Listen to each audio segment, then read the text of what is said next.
League Nazi साहब, मैं आपकी तरफ कहूँगी, ये पाकिस्तान में ब्लेम गेम बहुत ज़्यादा है। ये आपने दोनों का सुना कि इमरान खान को ब्लेम किया जा रहा है या फिर शहबाज शरीफ को ब्लेम किया जा रहा है। आपके ख्याल में ये दोनों डिलीवर करने में नाकाम क्यों हुए हैं? देखिए, यही दायरा है जिसमें हम फंसे हुए हैं, यही दायरा है।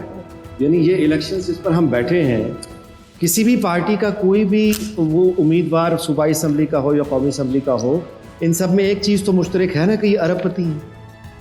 मतलब है कि इलेक्शन लड़ना बहुत महंगा काम है जी। अच्छा, अब एक जहाँ पे मजदूर का नुमाइंदा सरमायादार होगा, किसान का नुमाइंदा जागीरदार होगा, यानी ऑप्रेसर ही ऑप्रेस्ड का नुमाइंदा बन के अगर आएगा, तो ये अपने अंदर एक इतना बड़ा तजाद है कि आप इससे लार्जर कोई बहुत डीप रूटेड चेंज, तब्दीली उस तरह की नहीं देख सकते। तो स्कीम में प्रॉब्लम है।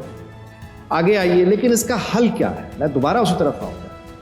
इसका हल वही है कि आप पुरअमन इंतकाले इख्तियार के तरीके पे चलते रहें। उसके यही सियासी जमातें हैं, हम इन्हीं पर दबाव डालेंगे। ये एक सियासी जमात के बस की बात ही नहीं है। जितने बड़े मसाइल मतलब है पंजाब के या सिंध के या बलूचिस्तान या पख्तूनख्वा के बच्चे अगर एक सूबाई हुकूमत सबको स्कूल भेज दे तो ये हम ख्वाब देख रहे हैं, ये नहीं हो सकता जी।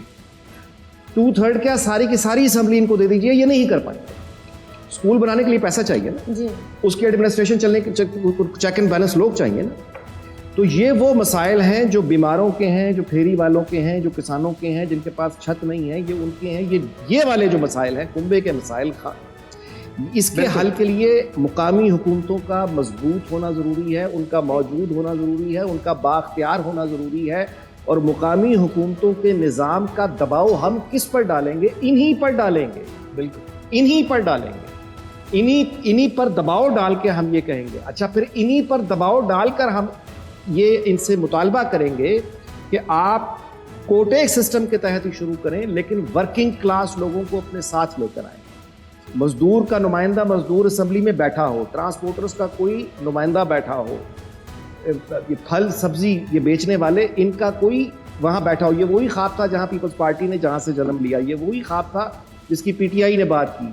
ज़ाहिर है कि मुस्लिम लीग ने भी इसकी बात की। तीनों को मौके मिले, लेकिन जब हमें उसका नतीजा देखने को मिलता है तो वो यानी आने उस्मान बुज़दार आपको देखने को मिलता है ना। फिर वही होगा कि एक फिक्शन, एक ड्रामा, एक पुर्तगल, एक गाना, एक म्यूज़िक, एक मस्ती, एक वो उसमें वो चंद दिन के लिए मुझे भी बड़ा अच्छा लगता है, आपको भी अच्छा लगता है झूमना, कवाली सुन के कभी वगैरह वगैरह। और मुसीबत ये है कि ये वर्चुअल यानी जो रियलिटी है, ये मुझे वर्चुअल रोटी मेरी भूख ख़त्म नहीं कर सकती, वर्चुअल पेट्रोल से मेरी गाड़ी नहीं चलती, वर्चुअल पैसों से मेरे बिल नहीं जाते, वर्चुअल मैं उसकी तस्वीर देख के दवाई की मेरा बुखार नहीं उतरता।